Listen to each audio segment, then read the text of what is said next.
Assalamualaikum warahmatullahi wabarakatuh. Alhamdulillah, wassalatu wassalamu ala rasulillah wa ala alihi wa ashabihi wa man tabi'ahum bi ihsanin ila yaumiddin. Asyhadu an la ilaha illallah wahdahu la syarikalah wa asyhadu anna Muhammadan abduhu wa rasuluh la nabiyya ba'dah. Qala Allah Ta'ala fi kitabihil karim, ya ayyuhalladzina amanu taqullaha haqqa tuqatih wa la tamutunna illa wa antum muslimun. Wa qala nabiyyu sallallahu alaihi wasallam, majtama'a qaumun fi baitin min buyutillahi ta'ala yatsluna kitaballah wa yatadarasunahu bainahum illa nazalat alaihimus sakinah wa ghasyiyatuhumur rahmah wa haffathumul malaikah wa dzakarallahu fima 'indah. Ma'asyiral muslimin dan muslimat, jamaah salat subuh Masjid Al-Faruq yang Allah muliakan, marilah kita senantiasa bersyukur kepada Allah atas nikmat dan karunia-Nya, atas kesempatan yang Allah masih berikan kepada kita sampai detik ini.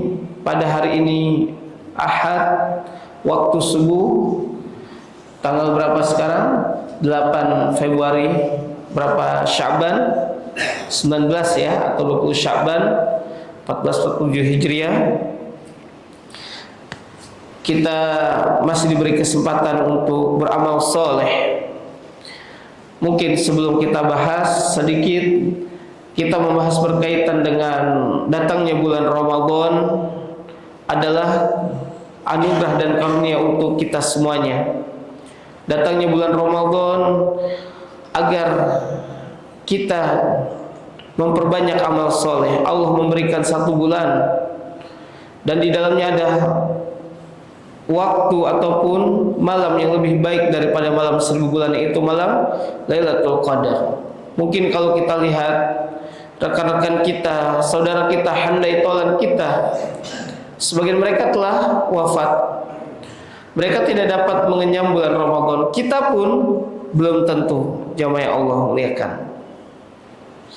Maka di antara doa kita, Allahumma balighna syahrul Ramadan. Ya Allah, sampaikanlah diri kami kepada bulan Ramadan. Ya. Jadi kita harus bersyukur seandainya nanti Ramadan tahun ini Allah menyampaikan umur kita. Ya. Kita persiapkan dengan amal soleh dari saat ini, membaca Al-Qur'an, kemudian zikir, sedekah, salat malam, salat sunnah. Oh, salat wajib jelas, wajib dilakukan. Salat wajib di awal waktu. Yang laki-laki bersegera ke masjid dan yang lainnya. Ini diantara hal yang perlu kita syukuri. Semoga Allah menyampaikan kita pada bulan Ramadan tahun ini. Amin, Allahumma amin. Dan Allah mengampuni dosa-dosa orang yang telah wafat. Amin, Allahumma amin. Kaum muslimin, jamaah salat subuh yang Allah muliakan, jamaah salat subuh Masjid Al-Faruq yang Allah muliakan, kita akan membawakan hadis selanjutnya dari hadis Arba'in An-Nawawiyah, yaitu al-haditsus salis wassalasun, hadis ke-33. An Ibnu Abbasin radhiyallahu ta'ala anhu,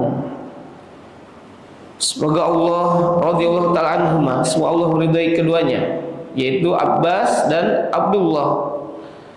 Jadi Abdullah bin Abbas, bapaknya adalah Abbas bin Abdul Muttalib, paman dari Nabi sallallahu alaihi wasallam,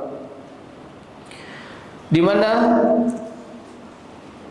ia menuturkan anna Rasulullah sallallahu alaihi wasallam qala, sesungguhnya Rasulullah sallallahu alaihi wasallam telah bersabda, "Lau yu'tan nasu bida'wahum ladda'a rijalun amwala qaumin wa dima'ahum walakinil bayyinatu 'alal mudda'i wal yaminu 'ala man ankara.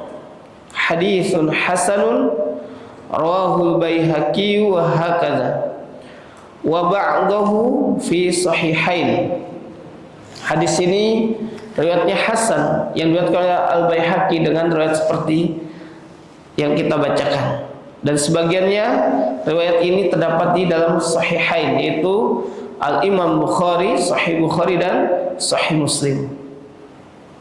Kaum muslimin jamaah salat subuh yang Allah muliakan, hadis ini adalah hadis yang sangat mulia. Hadis yang menjelaskan tentang hak-hak hukukun nas, hak-hak manusia,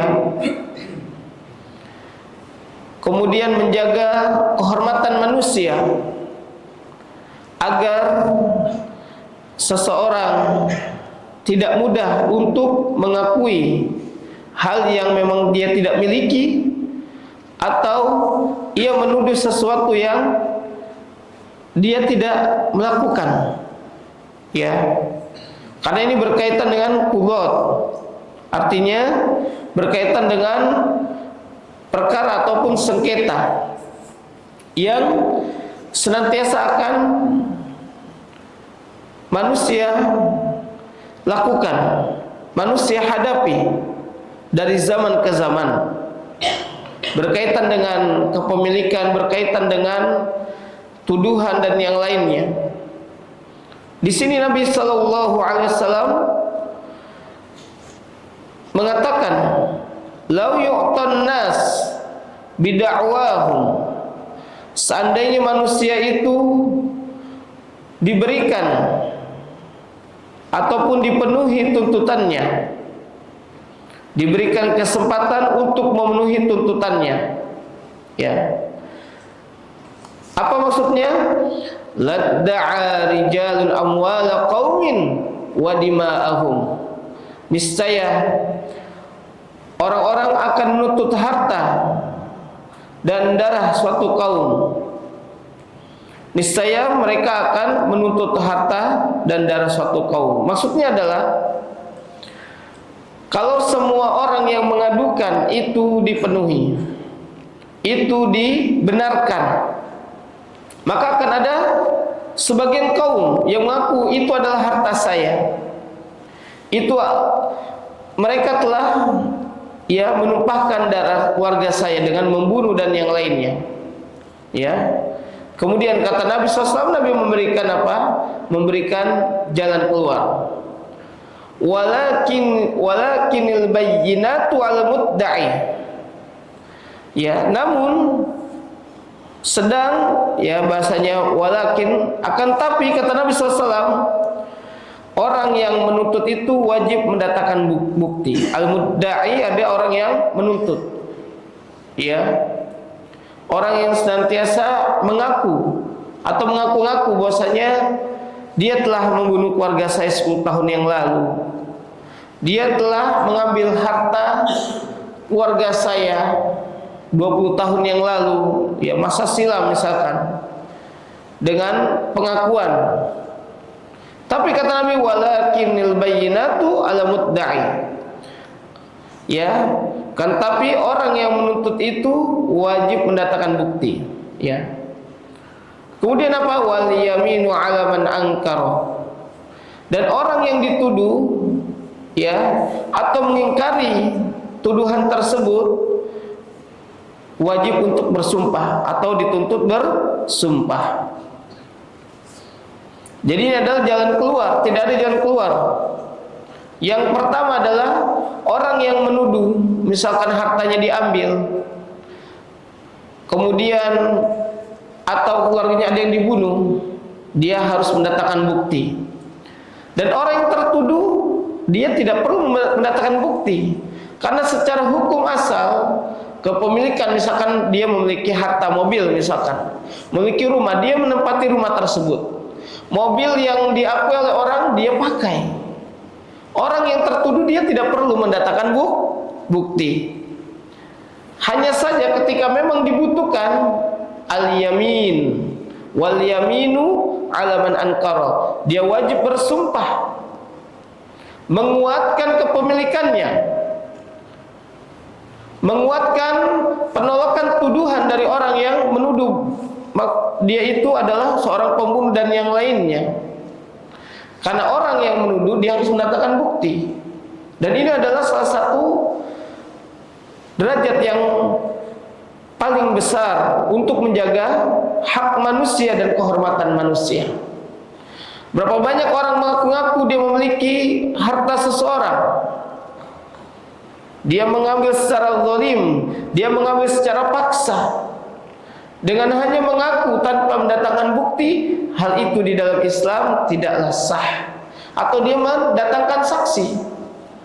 Saksi itu sebagai penguat,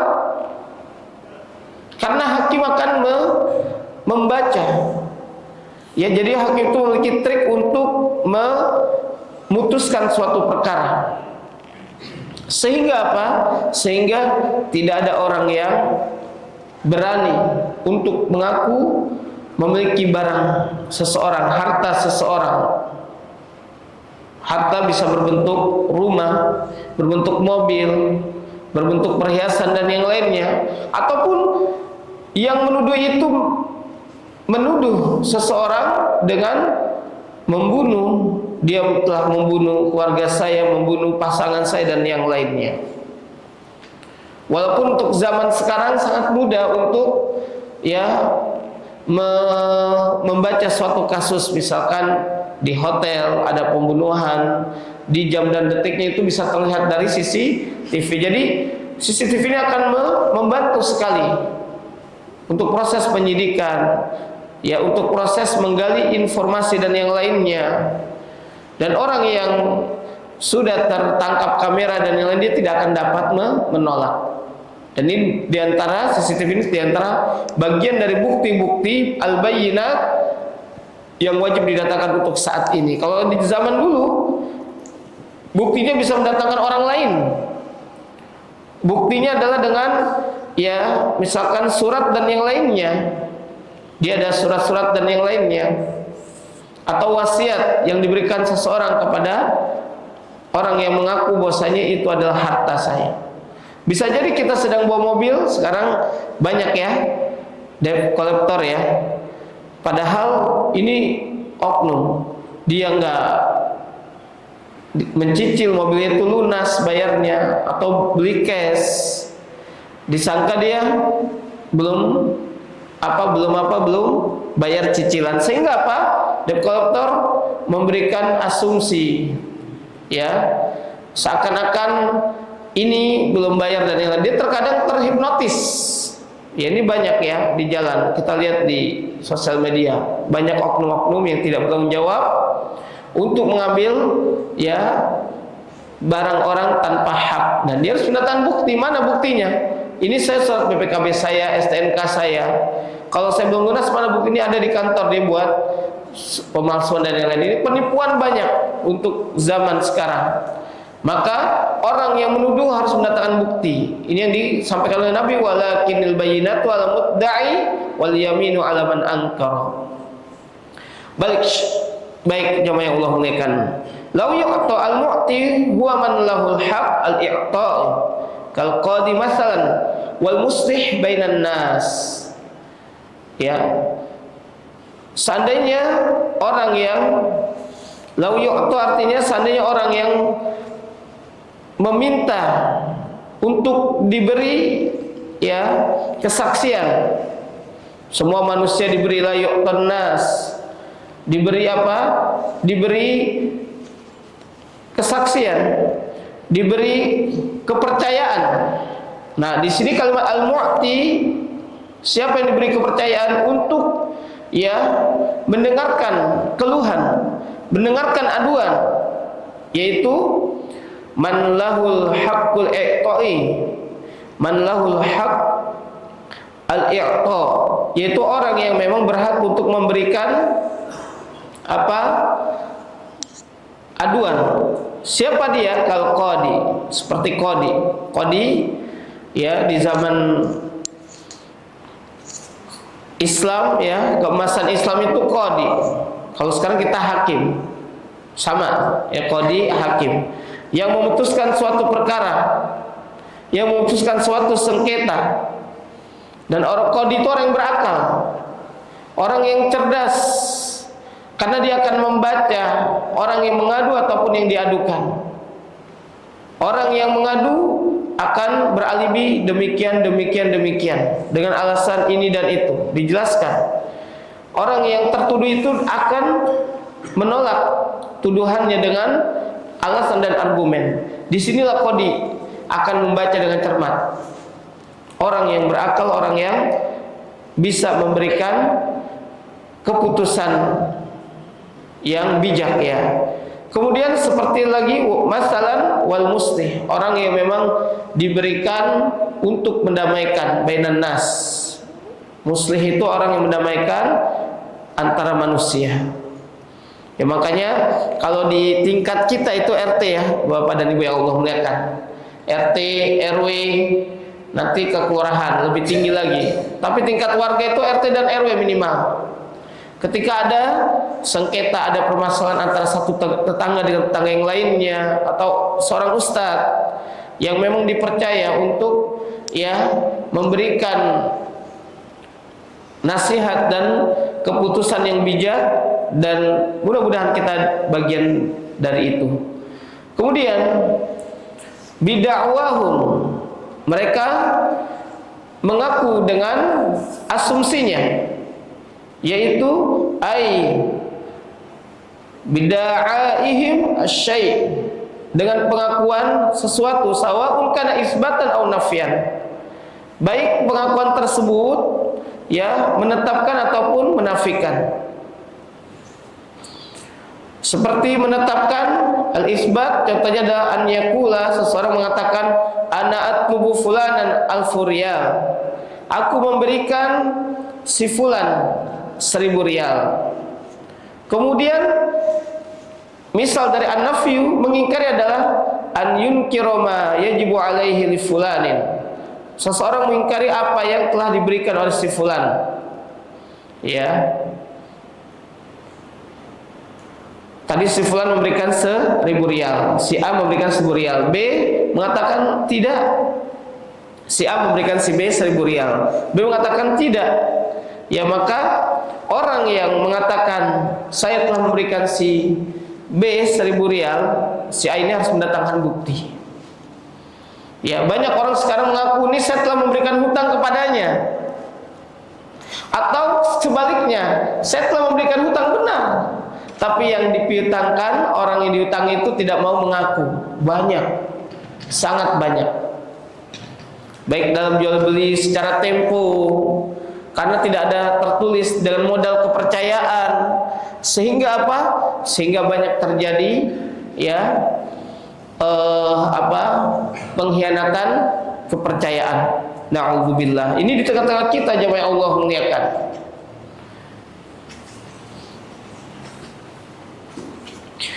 Kemudian kalimat ladda'a rijalun, maka ada sebagian kelompok manusia al-murad alladzina la yakhafuna Allah, ya, yang dimaksud mereka adalah yang tidak takut kepada Allah. Wa amma man khafa Allah taala fala yad'a ma laysa lahu min malin aw damin. Ya, adapun orang yang takut kepada Allah Subhanahu wa taala, mereka tidak akan mengaku ya bahwasanya mereka memiliki harta ataupun telah ditumpahkan darahnya. Ini terjadi di tengah-tengah kita ya jemaah Allah muliakan. Wa dima'ahum bi an yaqula hadza qatala abi, dia telah ya ini adalah pembunuh bapakku. Hadza qatal akhi, ini adalah pembunuh saudaraku. Wa ma asbaha dzalik, atau yang semisalnya. Ya. Atau contoh yang lain, hadza jarahni, dia telah melukaiku. Fa inna hadza na'un minad dima, orang yang telah melukai, memberikan dampak gangguan kepada kaum muslimin dengan melukai, dengan memukul dan yang lainnya, ini bagian dari ad-dima, bagian dari pertumpahan darah. Ini hati-hati. Sedangkan dia tidak pernah memukul, dia tidak pernah melukai, dia mengatakan dia telah melukaiku. Atau dia tidak pernah membunuh, dia mengatakan dia telah membunuh saudaraku, membunuh bapakku. Dia termasuk orang yang mengaku, ya, ladda'a rijalun, orang yang tidak takut kepada Allah Subhanahu wa taala. Sekarang pertanyaan nih jamaah Allah muliakan, banyak enggak orang yang enggak takut sama Allah? Banyak. Mereka yang menipu, mereka yang mengaku-ngaku memiliki harta atau mengambil batas tanah padahal bukan miliknya. Ini terjadi di tengah-tengah kita. Ya, ada orang yang beli tanah, ini terjadi di tempat saya. Orang beli tanah. Tanah yang dia beli itu di belakang, tanah yang di pinggir jalan. Jadi depan pinggir jalan ada tanah sebidang tanah 500 meter, dia beli di belakang. Kemudian dia akad dengan pemilik tanah tersebut. Nanti kalau misalkan tanah tersebut dijual, diberikan space untuk jalan mobil. Nah, akad tersebut itu harus jelas dengan tulisan. Sekarang harus dengan tulisan, dengan direkam, ya Bapak dan Ibu yang Allah muliakan. Kenapa? Karena ini udah berjalan puluhan tahun, ada 20 tahun baru, ya, yang pemilik tanahnya bilang saya nggak pernah ngomong gitu, yang ininya ngotot. Dia pernah mengatakan demikian, saya nggak mungkin beli tanah di sini. Nah, yang benar siapa? Kalau secara logika nggak mungkin dia mau beli tanah di belakang kalau misalkan tidak dijanjikan, tapi memang harus dengan tulisan dan yang lain. Terjadilah sengketa. Maka orang yang mengaku bahwasanya dijanjikan ketika dia beli tanah diberikan space jalan untuk mobil, dia harus mendatangkan bukti. Kalau dia hanya kata dia, susah juga. Bisa jadi pemiliknya karena dia khianat dengan kepercayaannya, kepercayaan orang yang diberi kepercayaan, maksudnya si pembeli sudah percaya dengan pemilik tanah. Pemilik tanah khianat, dia bisa ya mangkir dari apa yang dinyatakan oleh pembeli. Dan ini terjadi di tengah-tengah kita. Banyak contoh kasus yang lainnya. Ada yang bisa beri contoh? Ya, ini kalau kita kis ala dzalik, dikiaskan untuk berbagai macam permasalahan-permasalahan, maka akan terjadi, ya, akan kita tercerahkan. Ya, perlunya berhati-hati dalam bermuamalah. Adanya akad itu yang jelas.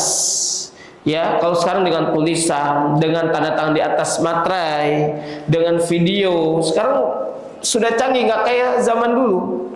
Mungkin mungkin tulisan itu pun terkadang orang dengan modal kepercayaan, dia tahu orang yang baik, orang yang ibadah, orang yang sholat 5 waktu, masa sih mau mengkhianati? Dan itu pun tidak menutup kemungkinan dia bisa berkhianat dengan kepercayaan yang telah diberikan orang lain kepadanya.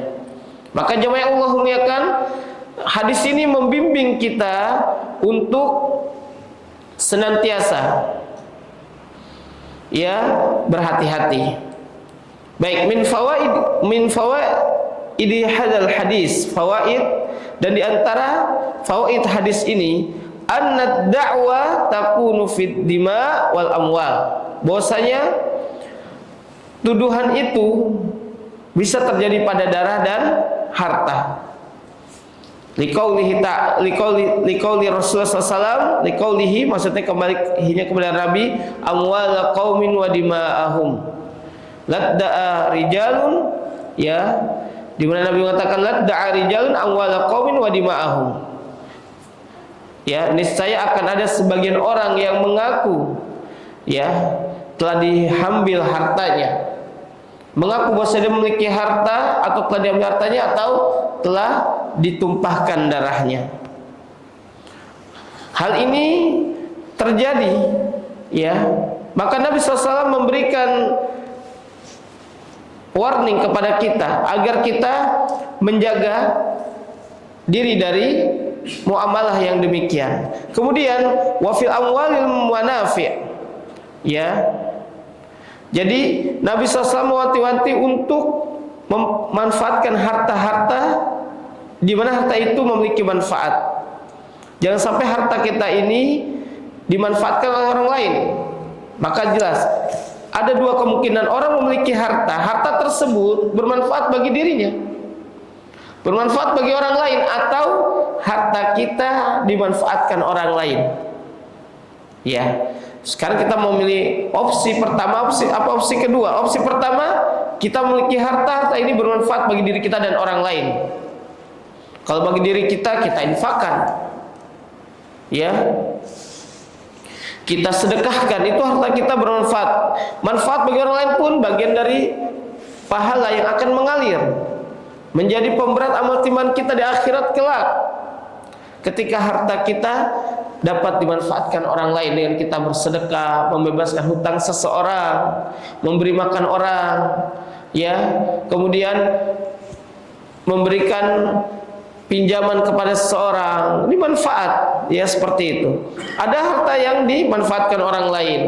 Pertama, ketika kita meninggalkan dunia ini, ya, jangan sekarang bapak ibu, ya, menumpuk harta berada di rekening, kemudian yang menikmati adalah ahli warisnya, boleh, ya, daripada meninggalkan hutang lebih baik meninggalkan waris. Tetapi kita sebagai yang mencari harta itu harus mengambil manfaat sebanyak-banyaknya, bukan pelit sama anak dan istri kita ketika kita ini, atau seorang istri meninggalkan harta yang dia miliki misalkan. Tapi kebanyakan seorang ayah, seorang kepala rumah tangga, jangan sampai hartanya ditinggalkan banyak, dia tidak mau apa-apa.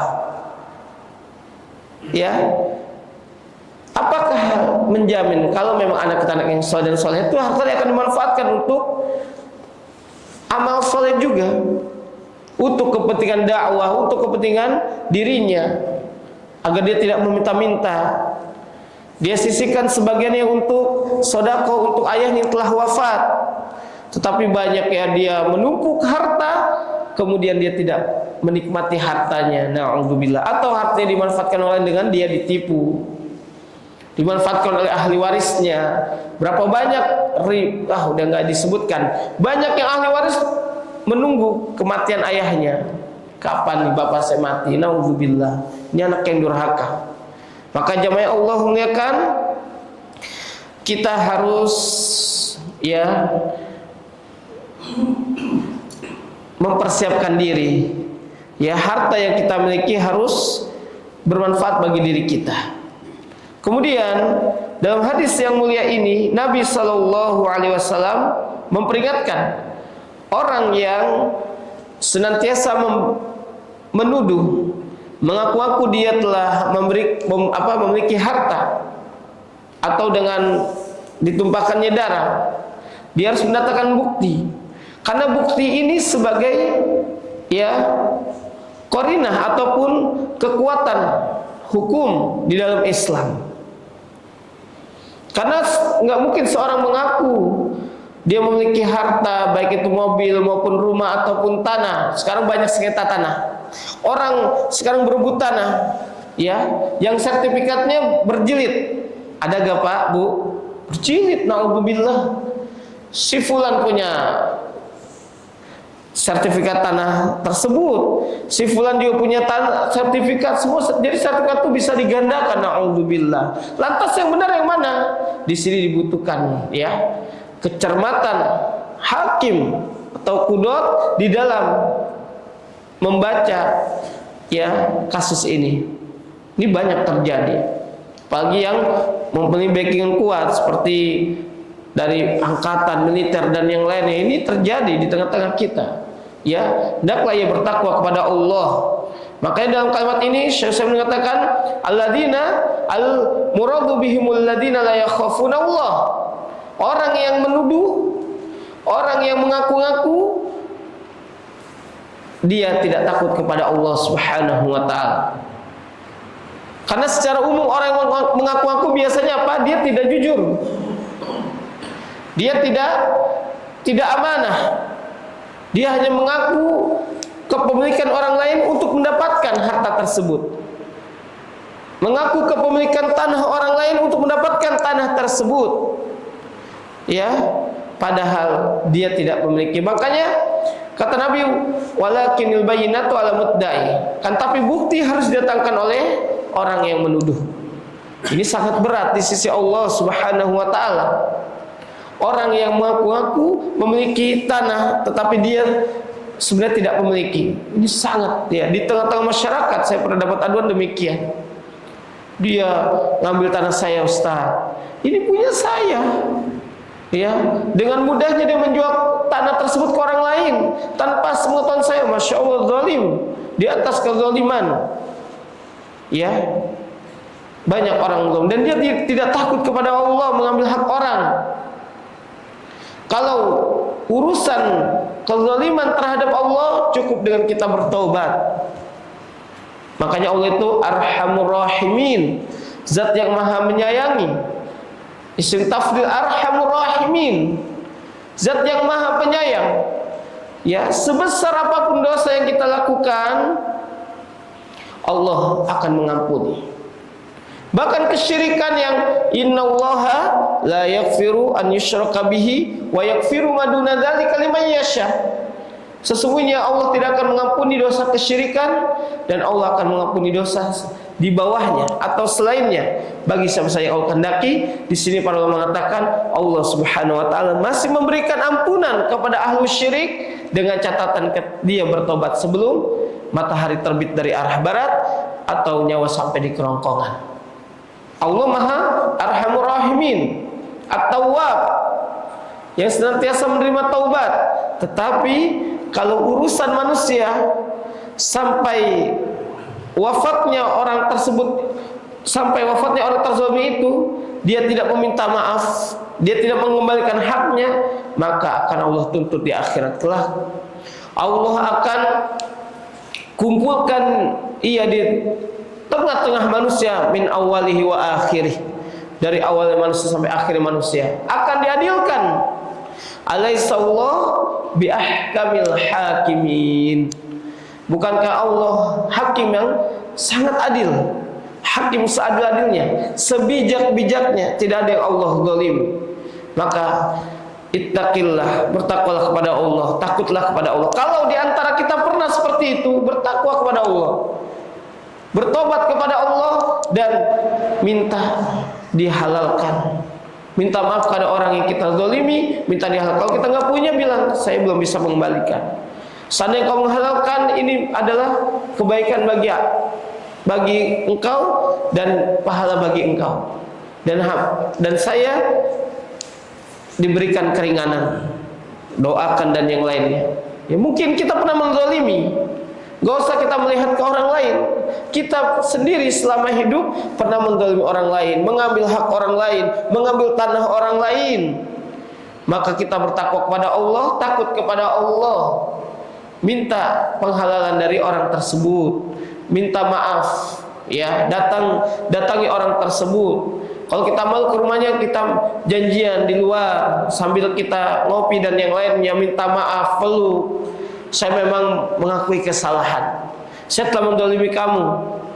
Waktu itu saya mengaku bahwa saya itu adalah milik saya, padahal itu bukan milik saya, milik kamu. Saya minta maaf, ya akhi karim, ya saudaraku dan yang lainnya, dengan bahasa yang menyentuh.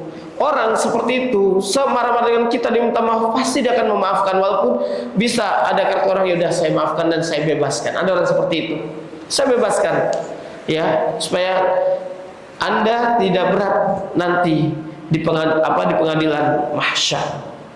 Ada orang baik, saya maafkan kamu, kamu harus mengiklankan ke manusia, ya, bahwasanya apa yang waktu itu terjadi, ya, sebenarnya adalah seperti ini. Dia harus gentle. Atau saya maafkan kamu, tolong kembalikan minimal setengahnya. Setelah itu kamu cicil. Masya Allah, itu harus kita konsekuensi itu harus kita terima. Kita harus berusaha dan yang lain kalau kita mau bertobat kepada Allah. Karena jalan untuk tobat itu berat, ya. Makanya orang nggak mau untuk hijrah. Kenapa? Karena hijrah itu semua orang punya namanya apa? Hidayatul bayan atau hidayatul irsyad. Dia tahu bahwa saya menzalimi orang lain itu haram. Ya, dia tahu bahwasanya menumpahkan darah seorang muslim itu haram. Dia tahu bahwasanya mengambil hak orang itu haram. Tetapi ketika dia harus menjalani hal tersebut, konsekuensinya sangat berat. Itulah yang disebut hijrah. Disebut dia itu harus kembali kepada Allah, kembali kepada agama Allah Subhanahu wa taala, dan itu membutuhkan apa? Perjuangan yang keras. Makanya orang yang hijrah, dia bertobat, dia harus jujur tobatnya. Kalau dia tidak jujur tobatnya, dia akan kembali lagi kepada keburukan dan kemaksiatan. A'udzubillah. Kita juga demikian. Kalau kita nggak jujur tobat kita kepada Allah, kita nggak jujur untuk kembali kepada Allah, maka mungkin kita tidak bisa duduk di tempat ini. Karena apa? Hawa nafsu selalu membawa kepada keburukan. Ya, konsekuensi untuk menjadi orang yang baik itu sangat berat, nggak mungkin. Kenapa? Balasannya surga. Kalau balasannya bukan surga, nggak mungkin berat. Para nabi dan rasul, para sahabat yang mulia menemani Nabi SAW, mereka sangat berat untuk memikul beban yang sangat berat, memikul amanah yang sangat berat untuk mendapatkan surganya Allah Subhanahu wa taala. Nabi ketika dakwah di kota Taif, bagaimana kondisi Nabi SAW? Itu ketika Nabi telah ditinggal oleh paman yang mulia setelah perang Uhud. Ya, kemudian siapa? Kekasihnya, ya, yaitu Khadijah. Kemudian Khadijah meninggal. Ya, Hamzah bin Abdul Thalib meninggal. Ya, Nabi itu sangat apa? Berduka sekali. Nabi berduka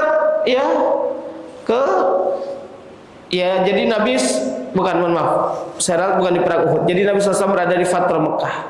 Nabi SAW dakwah sudah ditolak oleh kaumnya di kota Mekah. Ya. Kemudian paman beliau, maksudnya Abu Thalib, telah wafat. Ditinggal oleh pamannya yang senantiasa menjaga dakwah beliau walaupun tidak masuk Islam sampai akhir hayatnya. Sangat sayang kepada keponakannya. Bahkan saking sayangnya Abu Thalib terhadap Nabi SAW lebih sayang daripada anak-anaknya. Kemudian istri beliau Khadijah meninggal. Beliau dalam kondisi yang sangat sedih. Kemudian kaumnya menolak, datang ke kota Taif untuk apa? Berdakwah. Pun Nabi dilempari batu, dilempari kotoran. Berat Nabi SAW. Sampai malaikat penjaga gunung menawarkan, seandainya engkau memerintahkan aku untuk melemparkan dua gunung Aksyabain ini, aku akan lemparkan wahai Muhammad. Kata Nabi, tidak. Aku berharap dari tulang sulu mereka orang-orang menyembah Allah Subhanahu wa taala. Allah kabulkan doa beliau, harapan beliau. Begitu juga jamaah Allah muliakan kita setelah menzalimi orang, sangat berat untuk kita mengembalikan haknya. Benar gak? Sangat berat sekali. Bagaimana kita minta taufik setelah hidayatul irsyad, hidayatul bayan, yaitu hidayatul taufik. Jadi hidayatul bayan itu kita tahu ini hukumnya nggak boleh. Hati kita menerima atau tidak. Ada pemicu dalam hati untuk menerima hidayah tersebut atau tidak. Ketika kita merespon dengan baik, maka itu adalah hidayatul taufik.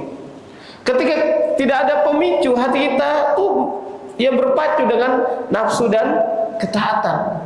Ketika tidak ada pemicu, tidak merespon dengan baik hati ini, maka hati ini akan mengarah kepada keburukan. Dia tahu kebaikan tapi ditinggalkan. Banyak orang tahu kebaikan, sholat 5 waktu itu adalah kebaikan.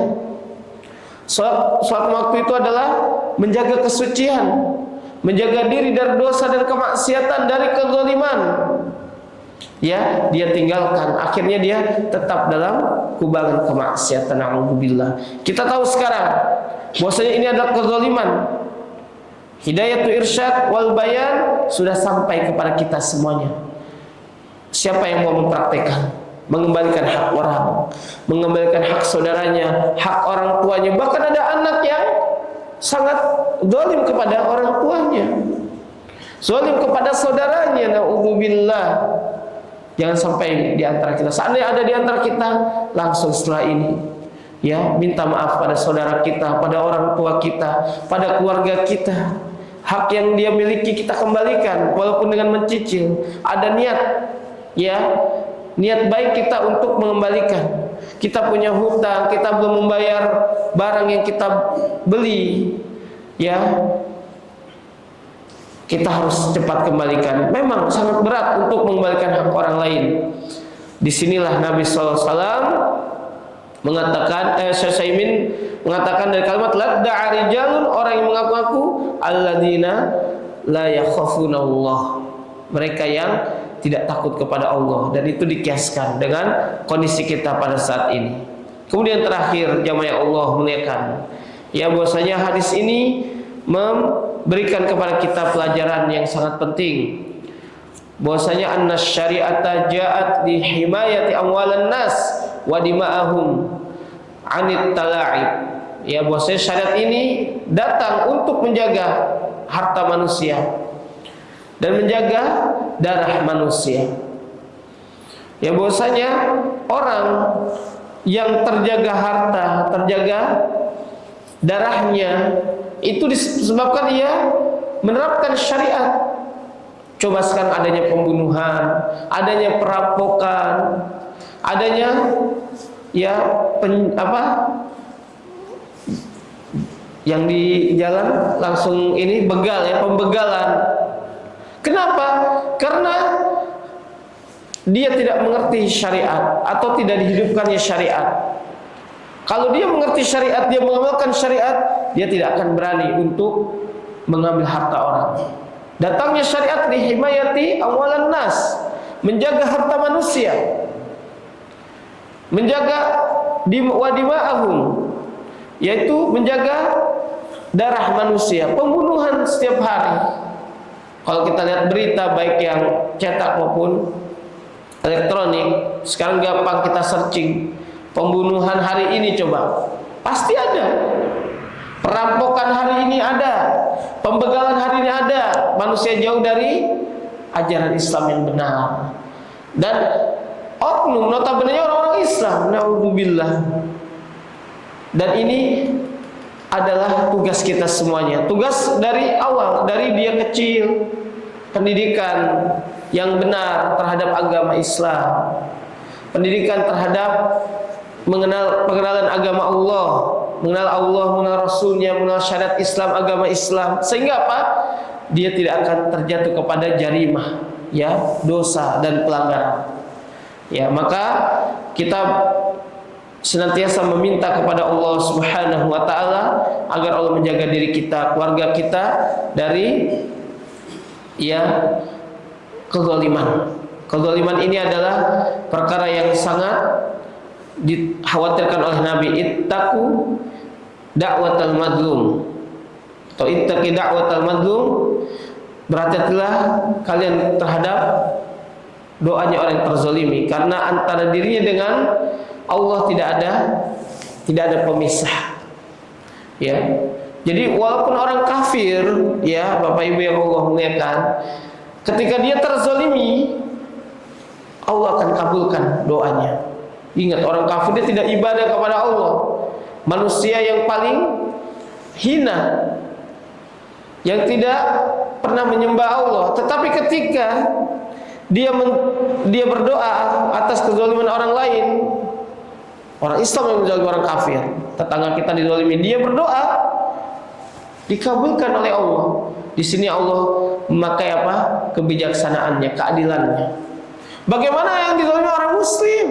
Dia ibadah kepada Allah, dia sujud kepada Allah. Bagaimana kalau dia berdoa di waktu-waktu yang diijabahnya doa? Wah, bahaya kita, nggak akan berkah hidup kita. Hati-hati ya, Bapak Ibu semuanya, ya. Atau kita peringatkan orang yang berbuat zalim, karena kata Nabi, unsur akhaka zaliman au mazluman. Tolonglah saudaramu yang terzalimi atau yang menzalimi? Kata para sahabatnya Rasulullah, kalau kita menolong saudara kita yang terzalimi itu hal yang wajar. Bagaimana kita menolong saudara kita yang menzalimi orang lain? Kata Nabi, dengan engkau menghentikan kezalimannya. Jadi kalau kita tahu ada orang yang zalim, kita hentikan kezalimannya dengan kita beri nasihat, kita paparkan dengan baik ya, bahwa saya kezaliman kamu ini akan diminta pertanggungjawaban, dan kezaliman kamu ini tidak akan mendatangkan keberkahan hidup kamu, bahkan menyulitkan hidupmu. Kasih ya wa'id, ya ancaman kepada orang tersebut, sehingga apa?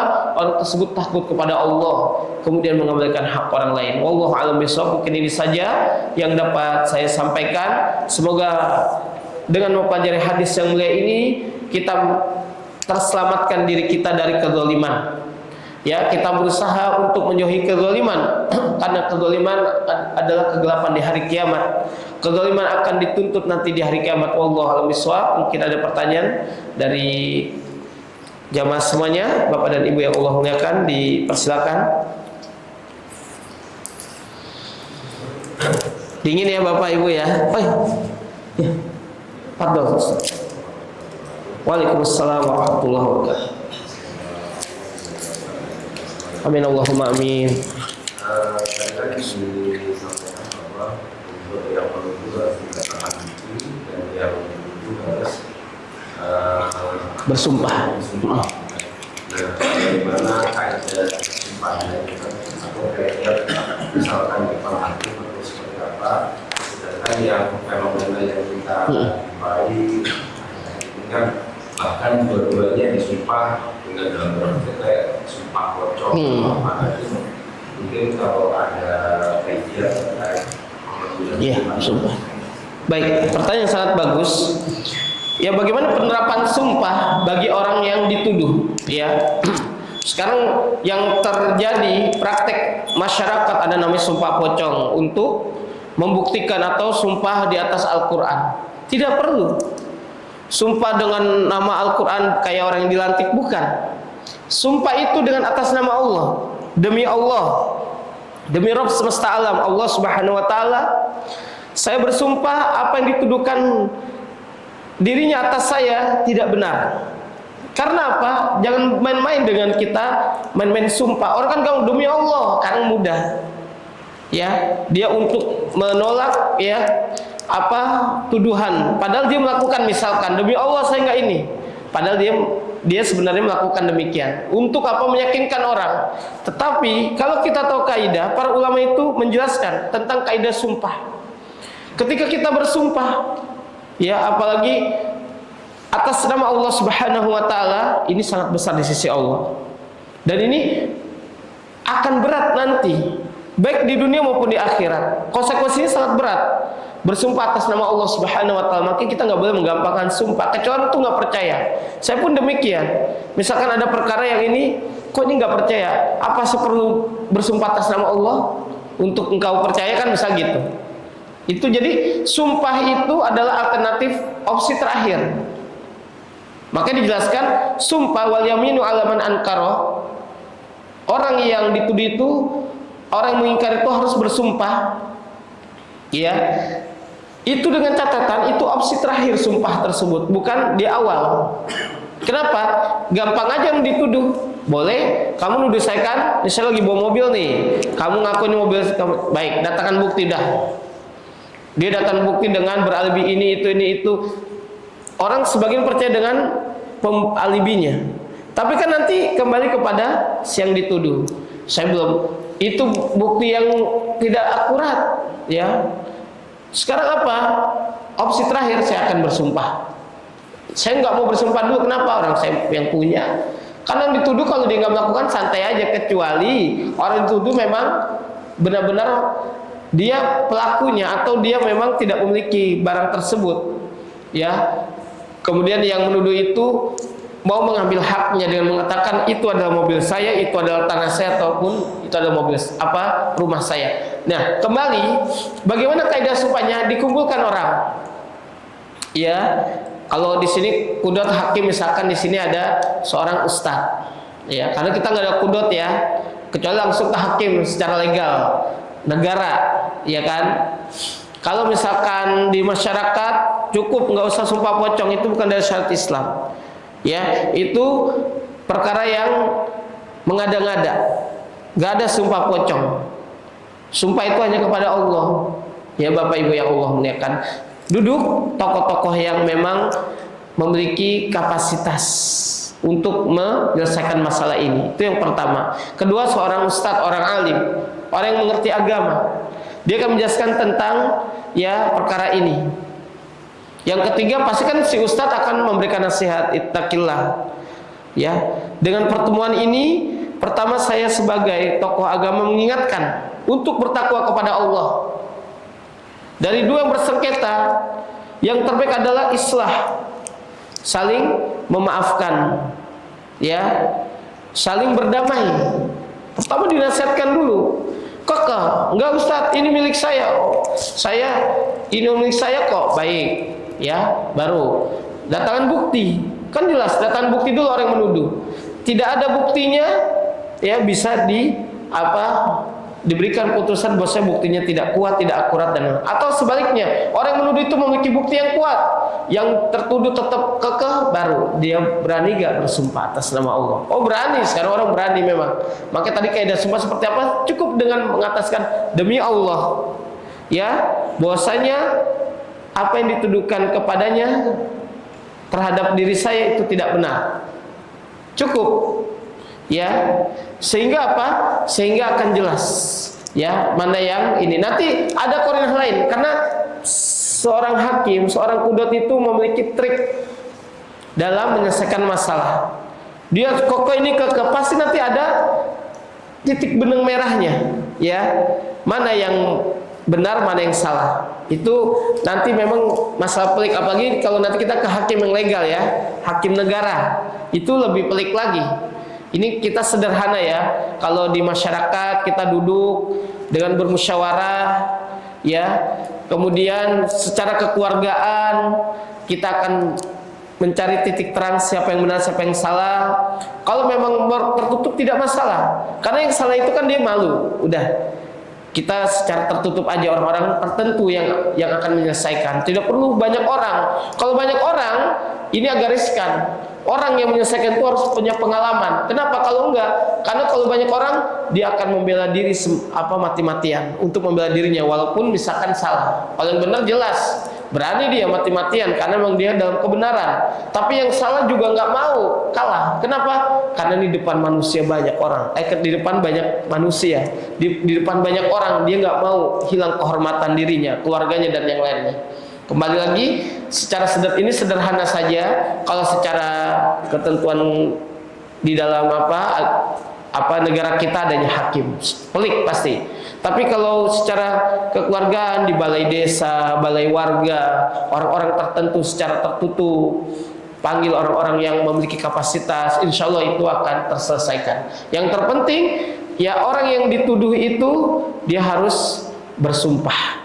Dituduh dia, kalau memang dia tidak benar atas dia tidak merasa apa yang dituduhkan oleh seseorang yang menuduh tersebut, maka dia bersumpah. Sumpahnya dengan demi Allah, ya, saya tidak melakukan apa yang mereka tuduhkan kepada saya. Ya, jadi nggak usah sumpah pocong, karena nanti ada korinah. Misalkan tanggal berapa, orang yang bohong pasti ngejelimet. Tanggal sekian-sekian, di mana tempatnya? Oh, tempatnya jauh, padahal tempatnya dekat. Lah, saya nggak pernah atau mengada-ngada, dan pasti kebohongan itu akan terungkap, dan itu adalah ranahnya seorang hakim. Mungkin ustadz punya pengalaman, misalnya ada seorang ustadz yang bisa memutuskan perkara seperti ini. Wallahu a'lam bishawab. Ini mungkin jawaban saya, sederhana seperti itu, yang memang kita ini kan sumpah itu dengan sumpah demi Allah, prosesnya, ya, praktiknya demikian. Jadi memang kalau untuk menyelesaikan sengketa itu nggak bisa banyak orang. Dia akan mengeluarkan egonya, Orang-orang penting saja, orang-orang yang terpercaya, dan orang yang memang benar dalam proses benar sampaikan demi Allah. Saya selesai secara kekeluargaan. Kalau kamu mau, Anda mau kekeluargaan, saya akan kekeluargaan. Gitu, dia ngomong, saya akan menutup, dan saya tutup, saya anggap selesai. Masya Allah ya, kalau orang yang baik ya agamanya itu dia pasti dia maunya selesai, nggak mau bersengketa sama orang. Tapi kalau misalkan Anda masih kekeh, Anda merasa ini mobil Anda, tanah Anda, baik, kita teruskan secara hukum, kemeja hijau dan yang lainnya. Pasti orang yang mengaku nggak mungkin mau sampai panjang urusannya. Itu namanya shock terapi juga, ya, namanya trik ya untuk menshock terapi orang yang mengaku-ngaku atau yang berbohong. Wallahu a'lam bishawab. Ada lagi? Mungkin itu ya. Ada lagi? Bapak Ibu, mungkin menjadi bahan evaluasi bagi kita selama bermuamalah ya. Hadis ini sangat bermanfaat untuk menjadi pijakan kita ya, ketika kita bermuamalah, ketika kita dituduh atau kita menuduh, ya hati-hati menuduh juga ya, karena di sini ada rambu-rambunya. Semoga dapat kita amalkan, semoga ini menjadi ilmu yang bermanfaat bagi kita semuanya, kita praktekkan dalam kehidupan kita sehari-hari, dan Allah memberikan keberkahan pada hidup kita semuanya. Wallahu a'lam bishawab. Mohon maaf bila ada kesalahan. Itu saja yang dapat saya sampaikan.